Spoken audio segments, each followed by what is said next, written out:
جاوید گامدی صاحب سود کے تعلق سے کہ بھئی سود حرام نہیں ہے اسلام میں، حالانکہ وہ تو قرآن کی آیت بھی ہے. اور عیسیٰ علیہ السلام کے پھر سے آنے کے تعلق سے انکار ہے کہ عیسیٰ علیہ السلام پھر سے نہیں آنے والے. کہا کہ عیسیٰ علیہ السلام کا انتقال ہو گیا، عیسیٰ علیہ السلام کا اسی زمانے میں انتقال ہو گیا. عذاب قبر کا انکار، ہاں، اور یہ کہنا کہ میوزک حلال ہے، اور اس کی پوری ویڈیوز موجود ہے، پورے سب کے پروفز موجود ہے. سوال ہے جی، آپ پر منکر حدیث ہونے کا الزام لگتا ہے، خصوصاً عیسیٰ علیہ السلام کی واپسی سے متعلق بخاری کی حدیث کا انکار اور عورتوں کے سر ڈھانپنے جیسی باتوں کا انکار. سوال کوئی نہیں جی، سوال اس میں یہ ایک تبصرہ ہے. اس تبصرے پر میں صرف یہی عرض کر سکتا ہوں کہ کسی انسان کے بارے میں کوئی رائے قائم کرنے کے لیے ہمارے پروردگار نے ہم پر یہ ذمہ داری ڈالی ہے کہ ہم پوری سنجیدگی سے تحقیق کریں اور پھر کوئی بات کہیں. یہ بات جو میرے بارے میں کہی جاتی ہے یہ سفید جھوٹ ہے، یہ سری بہتان ہے. میری کتاب اسلام پر میزان موجود ہے، چھپی ہوئی موجود ہے، کہیں چھپی ہوئی نہیں ہے. آپ کے علم میں ہونا چاہیے کہ اس میں نے پورے اسلام کو بیان کیا، اور 1200 سے زیادہ روایات، اس میں 1200 سے زیادہ حدیث ہیں. میں پوری ذمہ داری سے کہہ سکتا ہوں کہ اسلام کو پوری طرح بیان کرنے والی کسی کتاب میں اس سے زیادہ حدیث آپ کو نہیں ملیں گی. تو اس وجہ سے یہ محض ایک جھوٹی بات ہے جو کہی جاتی ہے. ناظرین، ابھی تک آپ نے جو سنا اس میں یہ بات کھل کے آئی کہ غامدی صاحب فرما رہے ہیں کہ انکار حدیث کا الزام جو ان پر لگایا جاتا ہے اور جو اس طرح کا تبصرہ کیا جاتا ہے وہ سفید جھوٹ ہے. اور اس کی دلیل میں انہوں نے یہ بات ذکر فرمائی کہ انہوں نے جو کتاب لکھی ہے اور جو شائع بھی ہے میزان، اس میزان میں انہوں نے دین کا جو بیان کیا ہے پورے دین کا، اس میں کوئی 1200 سے زائد روایات انہوں نے اس کتاب میں ذکر فرمائی ہے. یہ اس بات کی دلیل ہے کہ غامدی صاحب منکر حدیث نہیں ہیں. یہ ان کا اپنا بیان ہے، یہ بات انہوں نے کہی ہے. تو ابھی میں چھوٹے چھوٹے تبصرے لے کے چلوں گا اور لاسٹ میں خلاصہ ہوگا تو کچھ اصولی باتیں بھی کھل کے آ جائیں گی. یہاں دو باتیں میں کہوں گا. پہلی بات یہ کہ روایات کا نقل کرنا، روایات کو تسلیم کرنا نہیں ہوتا ہمیشہ. یعنی جب روایات کوئی اپنی کتاب میں نقل کرے تو نقل کر دینے کا یہ مطلب ہرگز نہیں ہو گیا کہ ان روایات کو وہ تسلیم بھی کر رہا ہے.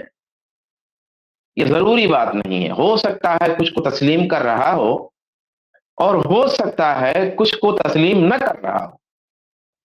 جس طریقے سے ہم روایات بیان کرتے ہیں تو بیان کرنے میں بہت سارے لوگ بیان تو کرتے ہیں روایت، لیکن روایت کو بیان کر رہے ہوتے ہیں تردید کے لیے یا اس کے معنی کو کچھ اور بتانے کے لیے، اور بہت سارے لوگ انہی روایات کو بیان کرتے ہیں ان کی حجیت کے لیے، ان کو تسلیم کرنے کے لیے. تو ایک بات تو یہ ہو گئی. دوسری بات یہ ہے کہ انکار حدیث کے جو انداز ہیں وہ الگ الگ ہیں. یعنی الگ الگ انداز میں حدیث کا انکار لوگوں نے کیا ہے، لوگ کرتے ہیں. حدیث کا انکار ایک اس طریقے سے ہوتا ہے کہ حدیث کو حجت نہ ماننا. یعنی قرآن جس طریقے سے ہمارے لیے دلیل ہے اسی طریقے سے رسول اللہ کی حدیثیں بھی دلیل نہیں ہیں، یہ کہنا یہ انکار حدیث ہے. کبھی ایسا ہوتا ہے کہ آدمی حدیث کو تو حجت مانتا ہے، یعنی جس طریقے سے قرآن پاک حجت ہے، دلیل ہے، اسی طریقے سے رسول اللہ کی حدیثیں بھی دلیل ہیں، حجت ہیں. لیکن پھر ہوتا کیا ہے کہ اپنی عقل پسندی کے سبب یا عقل میں کوئی چیز کے نہ آنے کی وجہ سے یا کسی کی فکر سے متاثر ہونے کی وجہ سے وہ روایات اس کے یہاں انکار پر چلی جاتی ہیں، یا ان روایات کا وہ انکار کر دیتا ہے جو اس کی عقل میں نہیں آتی، اس کی سمجھ میں نہیں آتی، اس کی فہم میں نہیں آتی، جن میں ان کو شبہ ہو جاتا ہے. تو یعنی حدیث کی حجیت کا تو وہ اقرار کرتا ہے، لیکن یہ اقرار کرتے ہوئے بھی بہت ساری حدیثوں کا منکر ہوتا ہے. تو یہ بھی اصل میں ایک قسم کے منکرین حدیث ہوتے ہیں. اسی طریقے سے حدیث کے انکار کا ایک طریقہ یہ ہے کہ حدیث اور سنت کی اصطلاح قائم کرنا، ٹرمنالوجی بنانا، اور پھر سنت کا کوئی اور معنی بیان کرنا، اور سنت کا جب کوئی اور معنی بیان کیا جائے تو آٹومیٹک جو رسول اللہ صلی اللہ علیہ وآلہ وسلم کی حدیثیں ہیں وہ کم سے کم بے حیثیت ہو جائیں. یہ تیسری قسم غامدی صاحب کے یہاں پائی جا رہی ہے. یعنی غامدی صاحب سنت جو محدثین کی اصطلاح ہے اس کا اپنا الگ معنی بیان کرتے ہیں، اور اس معنی کی وجہ سے رسول گرامی صلی اللہ علیہ وآلہ وسلم کی جو حدیثیں ہیں وہ آٹومیٹک بے حیثیت، بے وقعت یا حجیت سے باہر ہو جاتی ہیں. تو اصل میں غامدی صاحب نے جو یہ بات کہی کہ ان پہ سفید جھوٹ ہے، انہوں نے روایات نقل کی ہیں، تو یہ بات ان کی درست نہیں ہے. انہوں نے روایات نقل کی ہیں، وہ روایات بیان بھی کرتے ہیں، لیکن روایات نقل کرنے میں اور روایات کو بیان کرنے میں ان کی خاص آئیڈیالوجی ہے. وہ اصل میں جس کو سنت کہتے ہیں اسی کو تسلیم کرتے ہیں، اسی کو حجت مانتے ہیں، اسی کو دین کا ماخذ مانتے ہیں، اور اس سنت سے جو بھی چیزیں باہر ہیں، رسول گرامی صلی اللہ علیہ وآلہ وسلم کی جو بھی روایتیں حدیثیں اس سے باہر ہیں، ان تمام کو وہ ریجیکٹ کرتے ہیں. تو یہ بات غامدی صاحب کی صحیح نہیں ہے. بالکل ٹھیک ہے کہ بہت سی ایسی روایات ہیں جن کے اوپر میں تنقید کرتا ہوں، اور یہ کوئی ایسا جرم نہیں ہے جو میں نے پہلی بار کیا ہے. علم اور تحقیق کی دنیا میں یہ ہسٹوریکل ریکارڈ ہے. یہ حدیث کیا چیز ہے پہلے اس کو سمجھ لیجئے. رسالت مآب صلی اللہ علیہ وسلم نے قرآن کہتے ہیں کہ یہ بات صحیح ہے کہ میں بہت سی روایات پہ تنقید کرتا ہوں. یعنی کہنے کا مطلب غامدی صاحب کی یہ ہے کہ میں حدیث کا انکار نہیں کرتا، لیکن حدیث پر تنقید ضرور کرتا ہوں. اور یہ جو میں تنقید کرتا ہوں یہ ایک تاریخی ریکارڈ ہے، یہ کوئی نئی بات نہیں ہے. حدیث پر تنقید ہوتی رہی ہے، آج بھی تنقید ہو رہی ہے. یقیناً روایات پر تنقید ہوتی رہی ہے، یہ کوئی نئی بات نہیں. لیکن جو اصول تنقید محدثین کے ہیں وہ الگ ہیں، اور جو اصول تنقید غامدی صاحب کے ہیں وہ الگ ہیں. پریکٹیکل میں ہو یہ رہا ہے کہنے کے لحاظ سے تو غامدی صاحب کہہ رہے ہیں میں بھی وہی کام کر رہا ہوں جو پرانے علماء نے، اسلاف نے، محدثین نے کیا ہے. لیکن واقعہ یہ ہے، حقیقت یہ ہے کہ محدثین نے جو تنقید کی ہے روایات پر، وہ تنقید کے ان کے اصول جو ہیں وہ مختلف ہیں اور انہی کے اصول درست ہیں. غامدی صاحب کے ہاں روایات پر تنقید کے جو اصول ہیں وہ بالکل الگ ہیں. اب ظاہر سی بات ہے ان کی تنقید کے جو ضوابط ہیں، اصول ہیں، ان کی روشنی میں پھر روایتیں کیا ہوتی ہیں؟ ریجیکٹ ہو جاتی ہیں. یہ ایک بات ہوئی. دوسری بات یہ ہے کہ غامدی صاحب نہ تو محدث ہیں، نہ تو روایات حدیث سے مطلوبہ شغف ہی رکھتے ہیں. یعنی جس درجے کا انہماک روایات حدیث میں تنقید کے لیے مطلوب ہے، جس درجے کا علم ہونا چاہیے، جس معیار کی تحقیق ہونی چاہیے، اور جس کثرت کے ساتھ حدیثیں یاد ہونی چاہیے، اور جس کثرت کے ساتھ حدیث کی اسناد ضبط میں ہونی چاہیے، اور جو روات ہیں ان کے سلسلے میں معلومات جس انداز سے انسان کے ذہن میں، حافظے میں اور سینے میں رہنی چاہیے، ظاہر سی بات ہے اس میں کوئی شک ہی نہیں ہے، لا ریب غامدی صاحب کے ہاں ایسی کوئی چیز نہیں پائی جاتی. غامدی صاحب یقیناً ایک مفکر ہیں، ایک دانشور ہیں، خوبصورت گفتگو کرتے ہیں، مہذب گفتگو کرتے ہیں، اور اپنی بات کو، بلکہ اپنی غلط بات کو بھی بڑے صحیح طریقے سے پیش کرتے ہیں، اپنی جھوٹی گفتگو کو بھی بڑے سچے انداز میں پیش کرتے ہیں، اور اپنی بری بات کو بھی انتہائی خوبصورت اور حسین انداز میں لاتے ہیں. یقیناً ہم اس کے معترف ہیں غامدی صاحب کے، اور اس میں کوئی شبہ نہیں ہے. لیکن مفکر اور دانشور تو ہیں، لیکن آپ کو روایات پر تنقید کرنے کا سرے سے حق ہی نہیں. دنیا میں ایسا کون سا علم ہے جس پر تنقیدی عمل، جس پر نقد کا عمل ان لوگوں کا حق قرار دیا جائے جو اس علم کے اصول، اس کے فنون میں تحقیق کا درجہ نہ رکھتے. غامدی صاحب کیا یہ دعویٰ کر سکتے ہیں کہ علم حدیث میں انہیں تحقیق کا درجہ حاصل ہے؟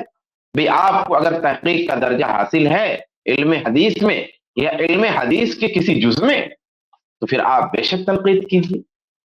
غامدی صاحب کو اسے بتانا چاہیے کہ ہاں ہمیں علم حاصل ہے. میں سمجھتا ہوں کہ غامدی صاحب کے پاس یہ علم نہیں ہے اور یہ بھی نہیں کہتا کہ ہمارے پاس بھی ہے. یقیناً ہمارے پاس بھی نہیں ہے. اس کیا چیز ہے پہلے اس کو سمجھ لیجئے. رسالت مآب صلی اللہ علیہ وسلم نے قرآن دیا، سنت دی، آپ نے اس کو مسلمانوں کے حوالے کر دیا. مسلمانوں نے اپنے اجماع سے پورے اتفاق کے ساتھ قرآن کو بھی منتقل کیا، سنت کو بھی منتقل کیا. قرآن مجید بھی مسلمانوں نے ایک نسل سے دوسری نسل کو دیا. رسالت مآب صلی اللہ علیہ وسلم نے اس کو پڑھ کر سنایا. مسلمانوں میں سے جو لکھ سکتے تھے انہوں نے لکھا، جو اس کو یاد کر سکتے تھے انہوں نے یاد کیا. ہزاروں کی تعداد میں صحابہ کرام نے لاکھوں انسانوں کو منتقل کر دیا، وہ کروڑوں کو منتقل ہو گیا ہے. اس کو کہتے ہیں اجماع اور تواتر سے کسی چیز کا منتقل ہونا. اس گفتگو میں اس کا خلاصہ یہ ہے، غامدی صاحب نے کہا کہ حدیث آخر ہے کیا؟ تو کہا حدیث اصل میں یہ ہے کہ رسول اللہ نے قرآن دیا اور رسول اللہ نے سنت دیا. تو جس طرح رسول اللہ نے قرآن دیا اسی طرح رسول اللہ نے سنت دیا. اب مسلمانوں نے اپنے اجماع سے قرآن نقل کیا، قرآن کی روایت کی، قرآن کو یاد کیا، قرآن کو بیان کیا. ٹھیک اسی طریقے سے مسلمانوں نے سنت کو بھی نقل کیا. رسول اللہ نے انہیں سنت دیا اور سنت کو بھی مسلمانوں نے قرآن کی طرح نقل کیا، نسل در نسل. اور اس طریقے سے اجماع اور تواتر سے یہ چیز منتقل ہوئی. اب آپ دیکھیے کتنے فریب ہیں، کیسی فسونکاری ہے، کیسی سحر ترازی ہے، کیسی جادو بیانی ہے. قربان جاؤں غامدی صاحب. بھئی ایک عام پڑھا لکھا شخص بھی جسے علم حدیث کی سوجھ بوجھ نہ ہو، وہ سننے والا یہاں پھنس جائے گا. وہ سمجھے گا کہ غامدی صاحب تو حدیث اور سنت دونوں کو مانتے ہیں. دیکھیے بیان کر رہے ہیں کہ قرآن جس طریقے سے نقل ہوا سنت بھی اسی طریقے سے نقل ہوا، قرآن کی طرح سنت کو بھی بیان کیا گیا. سننے والا یہ سمجھے گا کہ یہ دونوں چیزیں غامدی صاحب کے نزدیک یعنی حدیث اور سنت ایک ہی چیز ہے. انداز بیان جو ہے اس سے کیا آدمی سمجھے گا کہ جس طرح قرآن بیان ہوا اسی طرح سنت بیان ہوئی. تو سننے والا یہ سمجھے گا کہ بھئی یعنی حدیث یعنی سنت، یعنی حدیث اور سنت دونوں ایک چیزیں ہیں. غامدی صاحب اسی کو سنت کہہ رہے ہیں، جیسا کہ کتابوں میں حدیث کو کبھی سنت، سنت کو کبھی حدیث کہا گیا ہے محدثین کے یہاں، جبکہ ایسا نہیں ہے.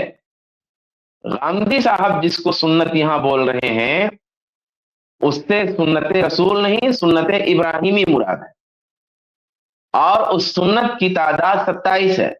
میزان میں اپنی کتاب میں غامدی صاحب نے اس کو بیان کیا ہے.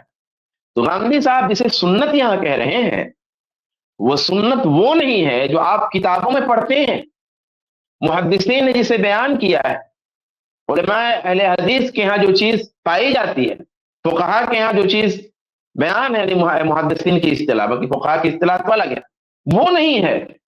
غامدی صاحب جو کہہ رہے ہیں دراصل اس سے مراد سنت ابراہیمی. ایک بات. دوسری بات یہ کہ غامدی صاحب اشارہ یہ دے رہے ہیں کہ اجماع اور تواتر سے نقل کردہ چیز ہی گویا سنت ہے. اجماع سے اگر نقل ہے، متواتر اگر وہ چیز آئی ہے تب تو سنت ہے، اور اگر ایسا نہیں ہے تو سنت نہیں ہے.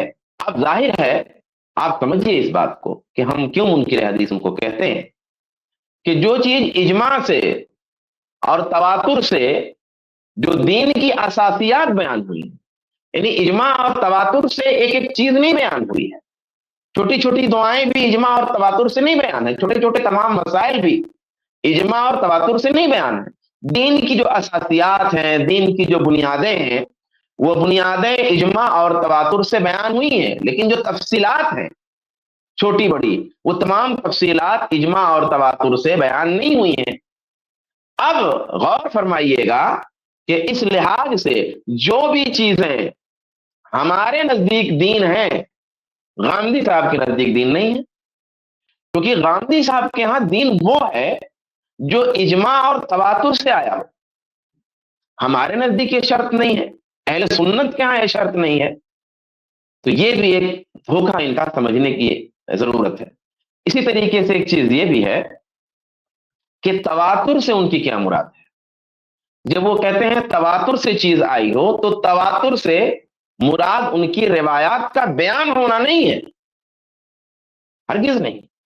روایتیں جو متواتر بیان ہوئی ہیں وہ مراد نہیں ہے ان کی. تواتر سے غامدی صاحب جو مراد لیتے ہیں وہ تواتر عملی ہے، یعنی آپ نے اپنی مسجد میں دیکھا نماز پڑھتے ہوئے، آپ کے ابا لوگوں نے اپنی مسجد میں دیکھا نماز پڑھتے ہوئے دادا لوگوں اور ان کے معاصرین کو، دادا اور ان کے معاصرین نے اپنے داداؤں کو دیکھا مسجد میں نماز پڑھتے ہوئے.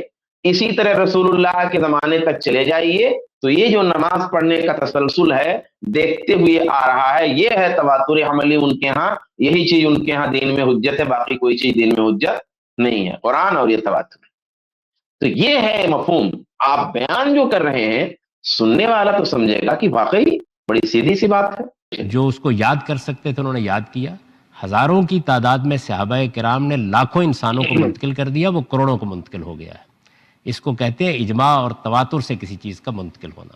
بالکل اسی طریقے سے رسالت باب صلی اللہ علیہ وسلم نے سیدنا ابراہیم علیہ السلام کی روایت کے مطابق حج کیا، اسی طرح سے انبیاء کے طریقے پر نماز پڑھائی، اسی طریقے سے روزے رکھے. تو یہ ساری سنت بھی ایسے ہی پوری کی پوری منتقل ہو گئی. پھر غامدی صاحب آگے بیان کرتے ہیں، یعنی بات کا تسلسل آگے بڑھاتے ہیں.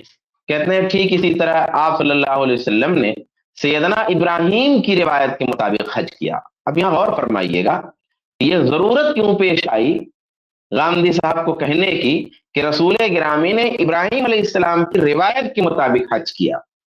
کیا ابراہیم علیہ السلام کی روایت کے مطابق اگر وہ چیز نہ ہو تو کیا وہ محل نظر ہوگی؟ تو یہ جملہ جو ہے ان کا نا یہ بہت کچھ چغلی کھا رہا ہے. بتا رہا ہے جو میں نے واضح کیا کہ ان کے نزدیک سنت سے مراد سنت ابراہیمی ہے. اسی لیے وہ کہہ رہے ہیں کہ سیدنا ابراہیم کی روایت کے مطابق حج کیا، انبیاء کے طریقے پر نماز پڑھی، اسی طرح روزے بھی رکھے، اور یہ سنت کس طرح منتقل ہوئی. کون سی سنت؟ سنت ابراہیمی. آگے ہم بات کریں گے کہ سنت ابراہیمی آخر کیا چیز ہے، لیکن بہرحال غامدی صاحب کی مراد یہی ہے، اور اسی لیے ہم ان کو منکر حدیث کہتے ہیں، کیونکہ اس طرح کی باتوں سے بہت ساری چیزیں باہر نکل جاتی ہیں. اب یہاں تین باتیں ہیں.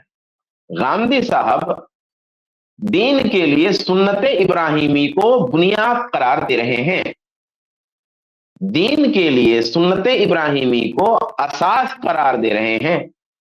پھر جب بات ہوتی ہے تو صرف سنت کا لفظ بولتے ہیں تاکہ سننے والا دھوکے میں رہے. بھئی ان کا مقصد تو ہوتا ہے سنت ابراہیمی، وہ کہنا تو چاہتے ہیں سنت ابراہیمی کو، یعنی دین کی جو بنیاد ہے وہ سنت ابراہیمی پہ ہے، لیکن جب بیان کرتے ہیں، جب لکھتے ہیں تو صرف لفظ سنت لکھتے ہیں. اب ہوتا اس میں یہ ہے کہ سنت کا لفظ پڑھ کر کے اور سنت کا لفظ سن کر کے آدمی وہی سنت سمجھتا ہے جس کو حدیث سمجھ رہا ہے.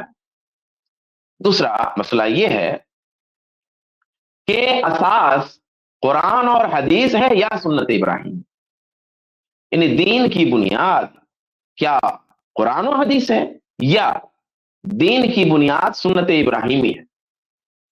کہیں ایسا تو نہیں کہ براہیمی ادیان کی بازگشت ہے یہاں، یعنی ایک فتنہ جو چل رہا ہے ابراہیمی ادیان والا، اور اس کو لے کر کے اس کو بنیاد بنا کے اتحاد کا ایک فتنہ جو چل رہا ہے، اسی فتنے کو انہوں نے مدلل تو نہیں کیا ہے، اسی فتنے کو انہوں نے قرآن و سنت میں لپیٹا تو نہیں ہے، کیونکہ دین کی بنیاد بہت سیدھے طریقے سے قرآن ہے اور حدیث ہے. غامدی صاحب دین کی بنیاد قرآن اور سنت ابراہیمی کو قرار دے رہے ہیں. سوال یہ بھی ہے کہ یہ نماز، یہ حج، یہ روزے کی ادائیگی کے طریقے کیا ہوں گے اور کس طرح ادائیگی کے طریقوں کو سنت ابراہیمی کے ذریعہ ثابت کیا جائے گا؟ اس کا جواب بھی غامدی صاحب کے ذمہ ہے. میں کبھی کوئی سال ایسا نہیں آیا کہ جس میں حج نہ ہوا ہو، کوئی سال ایسا نہیں آیا جس میں مسلمانوں نے روزے نہ رکھے ہوں، کوئی دن ایسا نہیں آیا کہ جس میں 5 نمازیں نہ پڑھی ہوں. یہ معلوم ہسٹری ہے، تاریخ ہے. تو قرآن اور سنت میں اللہ کے پیغمبروں نے دین دیا اور رسالت میں آپ صلی اللہ علیہ وسلم نے اس کو آخری صورت میں دنیا تک پہنچا دیا۔ اب انہوں نے جو بات یہ بتائی نا کہ کوئی دن ایسا نہیں گزرا جب نماز نہ ہوئی، کوئی سال ایسا نہیں گزرا کہ روزہ نہیں رکھا گیا، حج نہیں ہوا، یہ ٹھیک ہے، کیسے ہوا حج، کس طرح سے ہوا، کیسے اس کو آپ بیان کریں گے؟ اس کے بیان کا ذریعہ کیا ہے آپ کے پاس؟ کیسے بتائیں گے کہ روزہ اس طرح رکھا گیا؟ کیسے بتائیں گے نماز اس طرح پڑھی گئی؟ اصل نماز ہے کیا؟ نماز کوئی صرف تصور ہے یا نماز کوئی پریکٹیکل میں ایک حقیقت بھی ہے؟ اگر نماز صرف تصور ہے تب تو کوئی بات نہیں ہے، اور نماز کی تصور کے ساتھ اگر اس کی ایک حقیقت ہے، ایک عملی صورت ہے، پریکٹیکل کچھ ہے وہ، تو پھر وہ کیا ہے؟ کیسے آپ بتائیں گے؟ کس طریقے سے آپ بتائیں گے؟ یہ غامدی صاحب کے ذمہ رہے، اور 23 سال کم و بیش ایک پیغمبر کی حیثیت سے آپ نے بہت سی ذمہ داریاں انجام دیں۔ اس کے دوران میں لوگ آپ سے ملے، لوگوں نے آپ کو دیکھا، تو جس طرح ہر بڑی شخصیت کے معاملے میں ہوتا ہے، اور وہ تو خدا کے پیغمبر تھے، تو بعد میں لوگوں نے آپ کی باتیں بیان کرنا شروع کی۔ کسی نے کہا کہ میں گیا تھا، میں نے دیکھا آپ نے یہ فرمایا تھا۔ کسی نے کہا آپ فلاں موقع پر ایک تقریر کر رہے تھے، اس میں آپ نے یہ کہا تھا۔ کسی نے کہا کہ میں نے یہ سوال کیا تھا، اس کا آپ نے یہ جواب دیا تھا۔ تو اس طرح کی بہت سی باتیں بیان ہونا شروع ہو گئیں۔ یہ کیا ہے؟ یہ رسول اللہ صلی اللہ علیہ وسلم کے علم اور عمل کا ریکارڈ ہے۔ یہ لوگوں نے بیان کیا ہے، لوگوں نے بیان کیا تو اس کے بارے میں بڑی بحثیں پیدا ہو گئیں۔ بہت سی چیزوں کے بارے میں ایک عالم نے جب دیکھا کہ اس میں تو جو بات بیان ہو رہی ہے، یہ بات علم عقل کی میزان پر پوری نہیں اترتی، بعض چیزوں کے بارے میں دیکھا کہ یہ بات تو قرآن کے بالکل خلاف ہے، بعض چیزوں کے بارے میں یہ معلوم ہوا کہ جو لوگ اس کو بیان کر رہے ہیں ان کا کردار ٹھیک نہیں ہے، وہ تو جھوٹی باتیں گھڑ کے بیان کرتے ہیں۔ تو پھر ہمارے ہاں ایسے بہت بڑے جلیل القدر اہل علم پیدا ہوئے جنہوں نے باقاعدہ اس علم کو اپنا علم بنایا، اور انہوں نے ان تمام چیزوں کا جائزہ لے کے جو باتیں پھیلی ہوئی تھیں، لوگ بیان کر رہے تھے، ایک بیان کر رہا تھا، دو کر رہے تھے، چار کرتے، ہزاروں کر رہے تھے، تو انہوں نے ان کا انتخاب کر کے کتابیں مرتب کرنی شروع کی، یعنی ان کا جائزہ لیا، ان پر تنقید کی، بہت سی چیزوں کو رد کر دیا، بہت سی چیزوں کو قبول کیا۔ وہ کتابیں ہیں جو بخاری ہے، مسلم ہے، یہ انسانوں کا کیا ہوا کام ہے، ان میں سے کسی چیز پر علمی تنقید جس طرح اس وقت جائز تھی آج بھی جائز ہے۔ تو اس ہسٹوریکل ریکارڈ میں بعض چیزوں پر میں نے بھی تنقید کی ہے، لیکن یہ کہ اس کے نتیجے میں منکر حدیث ہو جاتا ہے آدمی، تو پھر سب سے پہلے تو امام بخاری تھے جنہوں نے کئی لاکھ میں سے چند ہزار حدیثوں کا انتخاب کر لیا۔ غامدی صاحب کی اس بات کا جو خلاصہ ہے وہ یہ ہے کہ رسول گرامی صلی اللہ علیہ وآلہ وسلم کی جو زندگی تھی، آپ نے جو کچھ کہا، جو کچھ کیا، جو کچھ فرمایا، بعد میں لوگوں نے آپ کی باتیں بیان کرنی شروع کر دی۔ اب یہ باتیں کیا ہیں؟ حقیقت میں آپ کے علم اور عمل کا ایک ریکارڈ ہے۔ تعبیرات دیکھیے، بچ بچ کے کس طرح سے الفاظ استعمال کر رہے ہیں، میری جانب جاؤں گا تو بات لمبی ہو جائے گی۔ کہہ رہے ہیں آپ کے علم و عمل کا ریکارڈ۔ اب جب دیکھا گیا کہ جو باتیں رسول کی نسبت سے بیان ہو رہی ہیں وہ علم اور عقل کی میزان پر، قرآن کے میزان پر پوری نہیں اترتی، یا کہیں راوی کا کردار خراب ہے اس وجہ سے اس کی بات کو تسلیم نہیں کیا جائے گا، تو وہ بڑے بڑے اہل علم پیدا ہوئے جنہوں نے ان تمام روایات کا جائزہ لیا اور انتخاب کیا اور کتابیں مرتب کی۔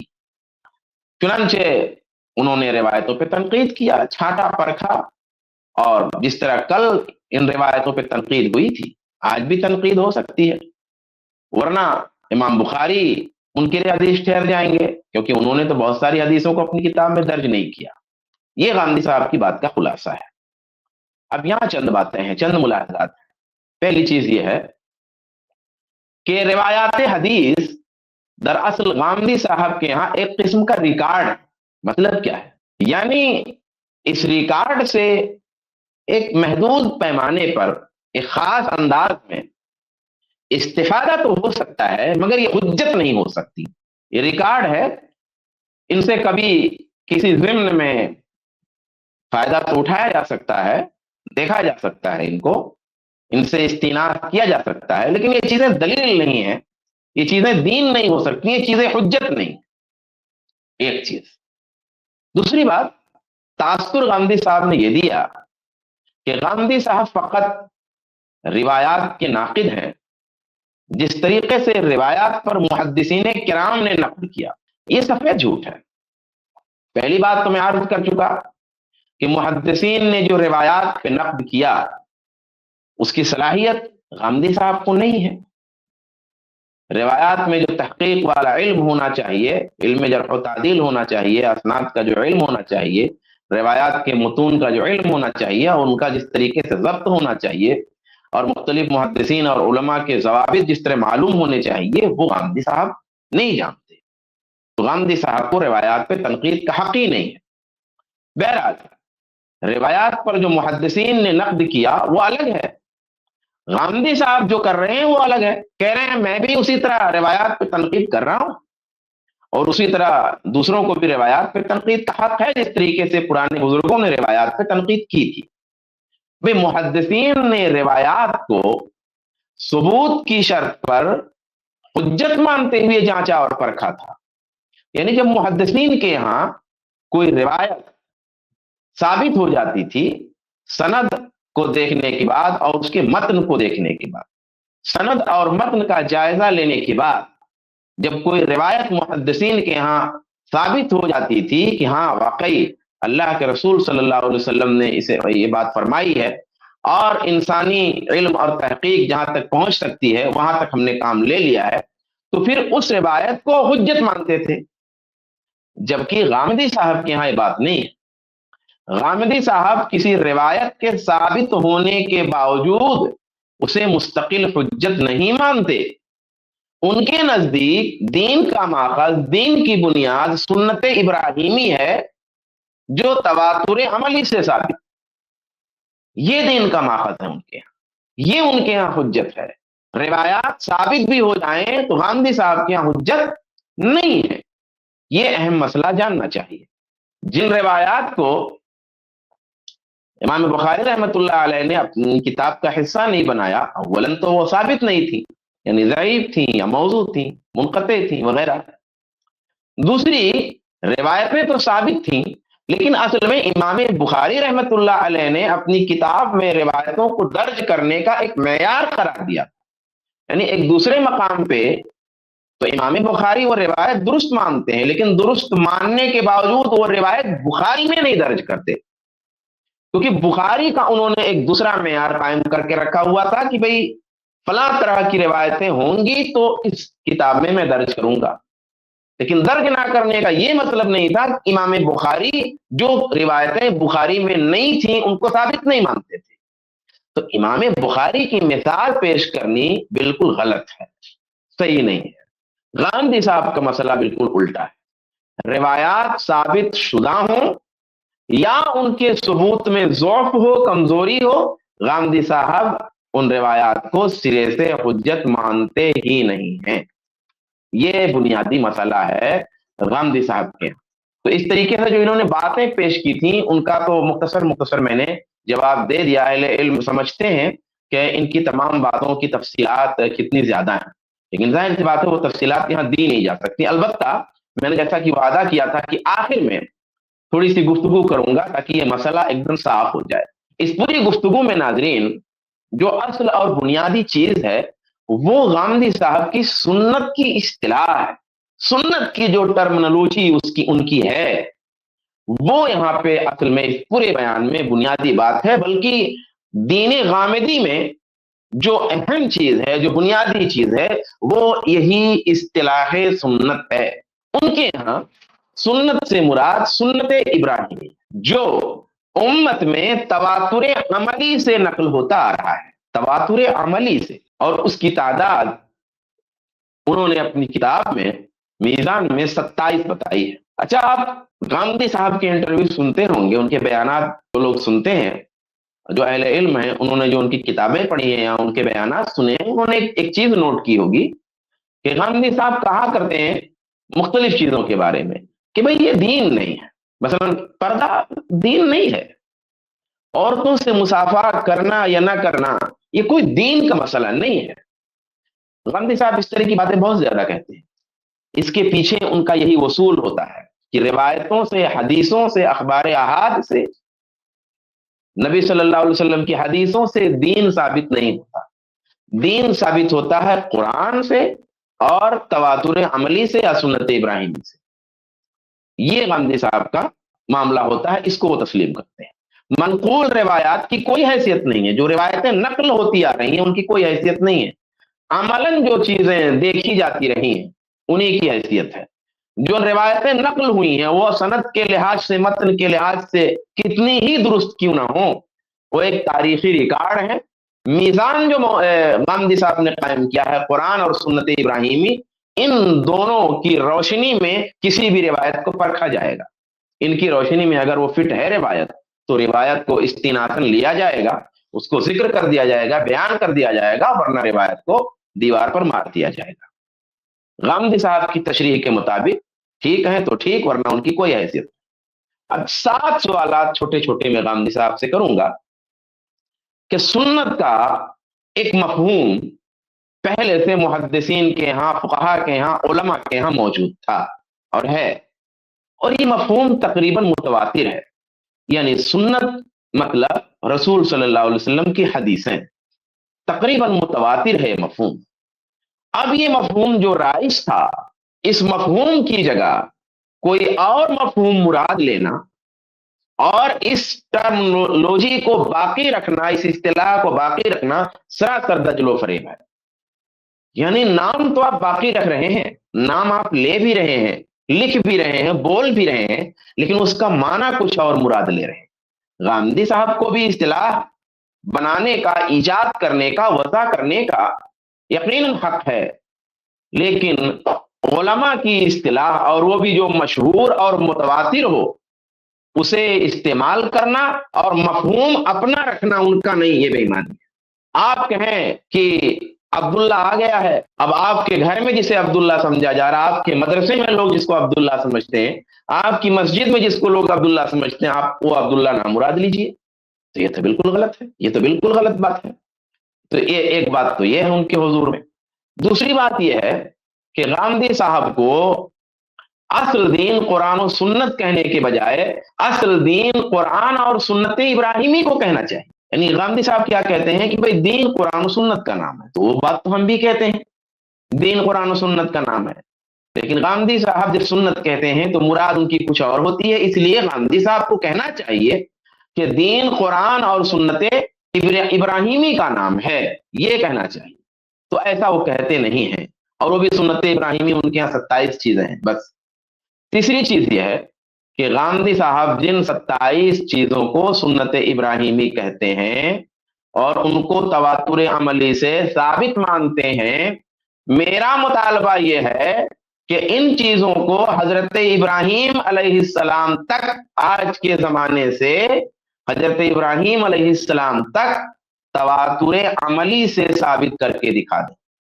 یہ میرا مطالبہ ہے. تواتر عملی تو رہنے دیجئے, روایات سے ثابت کرنا مشکل ہو جائے گا. طریقہ دو ہی ہے, ایک ڈائریکٹ مشاہدہ, ظاہر سی بات ہے غامدی صاحب کا زمانہ الگ ہے اور سنت ابراہیمی کا زمانہ الگ ہے, تو مشاہدہ ڈائریکٹ تو ہونے سے رہا. دوسرا ہے انڈائریکٹ مشاہدہ, اور انڈائریکٹ مشاہدہ جو ہے وہ کیسے آئے گا, کیسے آپ کو پتہ چلے گا؟ وہ نقل سے پتہ چلے گا, بیان سے پتہ چلے گا, روایات سے پتہ چلے گا. تواتر عملی کا جو موضوع ہے, جو ہے غامدی صاحب نے قائم کر کے رکھا ہوا ہے, ظاہر سی بات ہے تو برقرار نہیں رہ جائے گا.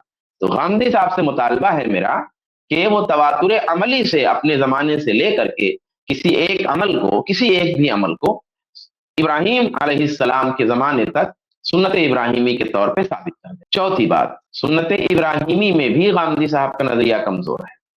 یعنی جن باتوں کا ثبوت آدم علیہ السلام کے عہد سے ہے انہیں آپ سنت ابراہیمی کے خانے میں رکھتے ہیں. قربانی مثال کے طور پہ آدم علیہ السلام کے بیٹوں نے پیش کی, وہیں سے موجود ہے. تدفین بھی وہیں سے موجود ہے. تو یہ تو سنت آدمی ہوئی یا سنت آدم ہوا, سنت ابراہیمی کے خانے میں آپ اسے کیوں رکھتے ہیں؟ وجہ جواز کیا ہے؟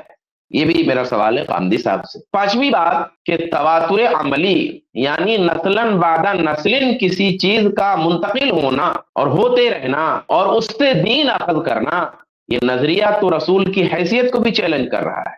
یعنی اس طریقے سے اگر ہے تب تو رسول کی کوئی بات بطور دین ہم لیں گے, اور اگر اس طریقے سے ثابت نہیں ہے تو نہیں ہم بطور دین لیں گے. یہ تو بہت عجیب بات ہو جائے گی, کیونکہ بھائی ایک ہوتا ہے دین اور ایک ہے دین کو نقل کرنے کے ذرائع. تو نقل کرنے کے ذرائع میں سب سے بنیادی چیز ہے کہ وہ ذریعہ درست اور صحیح ہو، بس یہی چیز ہے شرط. اس کے علاوہ اگر کوئی شرط آپ لگاتے ہیں تو اس کا مطلب یہ ہے کہ رسول صلی اللہ علیہ وآلہ وسلم سے بھی زیادہ حیثیت اس چیز کی ہے. یا تو چیز متواتر نقل ہوئی ہو، ذریعہ ہے نقل کرنے کا، اور یا تو متواتر نہیں آحاد کی صورت میں نقل ہوئی ہو. یہ دونوں چیزیں دین ہیں. اب تواتر عملی جو ہے وہ تو ایک حیولہ ہے، وہ حیولہ ہے، اسے ڈیفائن نہیں کیا جا سکتا، اس کی تعریف نہیں کی جا سکتی کہ تواتر عملی کیا ہے، کیونکہ شرک و بدعت بھی تواتر عملی سے ثابت ہے بھائی. عہد صحابہ ہی سے کئی ساری باتیں تواتر عملی سے ثابت ہیں، کئی ساری باتیں. سبائی موجود تھے، منافقین موجود تھے، خوارج موجود تھے، بدعت کرنے والے موجود تھے، باغی موجود تھے. ان سے ہوتے ہوئے بہت ساری چیزیں تواتر عملی کے طور پہ آئی ہیں. عہد تابعین سے شرک اور پتہ نہیں کیا کیا تواتر عملی سے آیا ہوا ہے. تو یہ ساری چیزیں تو تواتر عملی سے ثابت ہیں. تو کیا آپ ان کو دین میں حجت قرار دے دیں گے؟ اور پھر تواتر عملی ہے کیا، اس کی تعریف کیا ہوگی، اس کو ڈیفائن کس طرح کریں گے، ثابت کیسے کریں گے؟ یہ سوالات غامدی صاحب سے ہیں. چھٹی بات، اور اس کے بعد ساتویں بات. چھٹی بات یہ ہے کہ سنت ابراہیمی کو دین کا ماخذ قرار دینے کی دلیل کیا ہے؟ آخر آپ کہتے ہیں کہ دین سنت ابراہیمی سے لیا جائے گا، آپ کہتے ہیں دین قرآن سے لیا جائے گا. بالکل صحیح ہے، دین قرآن سے لیا جائے گا. اس کی دلیل ہے قرآن میں کہ قرآن جو ہے یہ دین کا ماخذ ہے، اس سے دین لیا جائے گا، اس سے اتباع لیں گے، اس سے اطاعت لیں گے، اس کو فیصل مانیں گے. اسی طریقے سے سنت ابراہیمی دین کا ماخذ ہے، اس کے لیے کیا دلیل ہے؟ جب ہم کہتے ہیں کہ ادلے اربع چار ہیں، قرآن، سنت، اجماع، قیاس، تو ہم قرآن و سنت سے اس کی دلیل دیتے ہیں. آپ اگر کہہ رہے ہیں کہ دین کا ماخذ، دین کی دلیل اور حجت کی حیثیت سنت ابراہیمی کو حاصل ہے، تو اس کی دلیل کیا ہے؟ اب اس کی دلیل غامدی صاحب کی آیت ہوتی ہے کہ ثم اوحینا الیک ان اتبع ملت ابراہیم حنیفا وما کان من المشرکین، کہ ملت ابراہیمی کی پیروی کیجیے. اب یہاں سوال ہے کہ ملت کی جو تعبیر آئی ہے قرآن کی آیت میں، تو اس ملت